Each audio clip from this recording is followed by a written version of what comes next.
So, I wanted to talk a little bit about the history of washing. Now, humans have washed themselves for a long time. It may surprise you to find out. The ancient Romans, for example, and the ancient Greeks, before they went into battle or sports or something like that, they would cover themselves, just lather themselves completely in oil, get themselves nice and shiny, so that afterwards, when they were all covered in grit and blood and whatever else, they would have a particular tool and they would just scrape it right off of their bodies, and the oil made sure that that was a very easy thing to do. They would just splatter it around. The locker room would just be covered in a sort of Jackson Pollock painting of blood and grit and dirt. And a medieval history enthusiast that I follow on YouTube made a very convincing case that peasants could wash their hands with ash. So it's actually been something that's been going on for a long time. But the case I want to talk about in particular is the case of Dr. Semmelweis. Now, Dr. Semmelweis was a doctor at around the beginning of the 19th century in Vienna, and he worked at one of the free maternity clinics in Vienna at the time. There were two, one in which students were allowed to come and practice, and the other in which there were only professional doctors. The only problem was that in one of these maternity clinics, the mortality rate for the mothers giving birth there was almost 30%, which was insane, the amount of people that were dying there. So much so that women that were on their way to this clinic to give birth would refuse to enter and would prefer to give birth on the streets instead. And worst of all is that those women that did give birth on the street actually ended up having higher survival rates than those that give birth in the clinic. Now, this was unbelievable.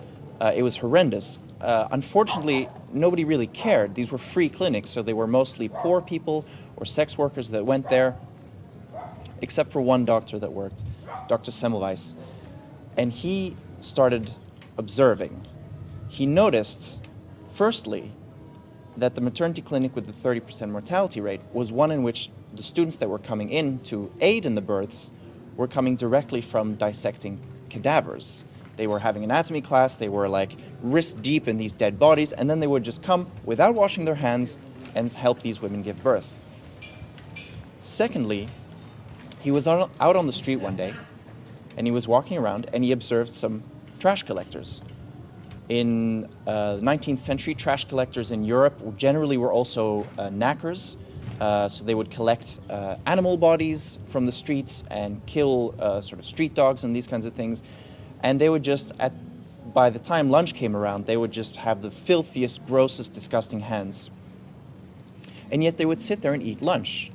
And so Semmelweis watched, and he saw them washing their hands in a solution that he found out was chlorinated lime.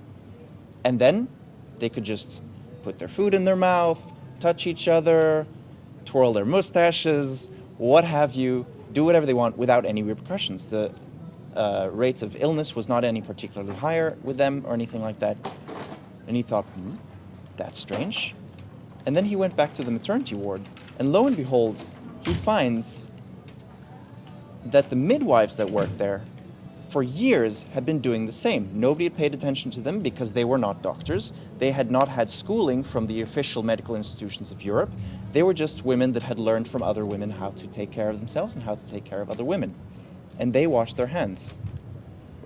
So, as an experiment, putting two and two together, he made a policy in his ward that all the students coming in after dissecting corpses must wash their hands before aiding in births. And as a result of this, the mortality rate in that ward fell by 90%, which is insane. It was immensely successful. And yet, the medical society at the time didn't believe it. They're like, this is a fluke, you're insane. He was like, no, you gotta wash your hands, it's that simple. They were like, you are clearly an insane person. And eventually they actually bullied him out of Vienna. He left to Budapest, wrote increasingly angry and desperate letters to the medical community, begging them to take over this policy, and they refused. Eventually he was admitted to an insane asylum, and for some reason, I don't know why, beaten to death by the guards there, and died in shame and obscurity, until years later, germ theory was understood to be an actual thing, and as such, we now have the policy to wash your hands to prevent disease It's that simple, guys.